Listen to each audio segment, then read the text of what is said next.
Hello friends, welcome back to the new tutorial. Today we are going to discuss about the ownership model basics in the Rust. Let's get started. So the Rust ownership system is a core feature that ensures the memory safety without needing a garbage collector. So basically memory management will do with the ownership in the Rust. It enforces the rules at the compile time. So at the compile time it enforces the rules to manage the memory and how the memory is allocated, assessed, and the freed that will come up at the compile time. Okay, what are the key concepts? Ownership. Every value in the Rust has a single owner, a variable that is responsible for it. Only one owner at a time. Any given time, there can be exactly one owner for the piece of data. When the owner goes out of scope, the value is dropped. Once the owner variable goes out of scope, Rust automatically calls the drop function to free up the resources. Three ownership rules. Each value in the Rust has a variable that called its owner. There can be a one owner at a time. When the owner goes out of scope, the value is dropped. If I'm going to take an example with this, let's have a look. So I'm going to paste this. Okay. So here you can see that if I just print this one, so hello is printed because here you can see that first, if I go over here, S1 owns the string. So first one, S1 prints the hello. Now I'm going to transfer this ownership from S1 to S2. Okay, so S2. So S1 is no longer valid here. So if I'm going to print the S1, it give me the error that is S1 was moved and is invalid from now. And the S1 prints correctly. If I go and just write this, you see that there will be error right now.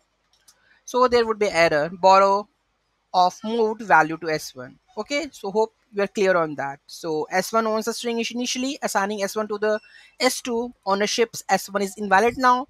Trying to use the S1 after the move results in a compile time error it will thrown. Okay, now the concept is borrowing. Suppose sometimes you want to use a value without taking the ownership, that is called borrowing. Okay, so here we have the function. So borrow S1, no ownership transfer. So how you can borrow with? So and you have to add and whom you want to borrow. Okay, and S1 means borrow S1, immutable reference. The function uses the borrowed value but does not own it, so S1 stays valid, so it will print the S1 and its length. Okay, so if I'm going to print this, you will get the answer. Okay, let me print this where it is. So here you can see the length of the hello is 5. Okay, so borrowing concept is okay, and the trans ownership is not transfer, right? Okay, mutable borrowing. You can also borrow mutably, but only one mutable reference is allowed at a time. So with the help of the mutable, if you want to go with the mutable, so you can do the like this way also. Mutable borrows allows modifying the value. So if you want to modify the value, so you can do that one, but only one mutable reference is allowed at a time. Okay, so how you can do that?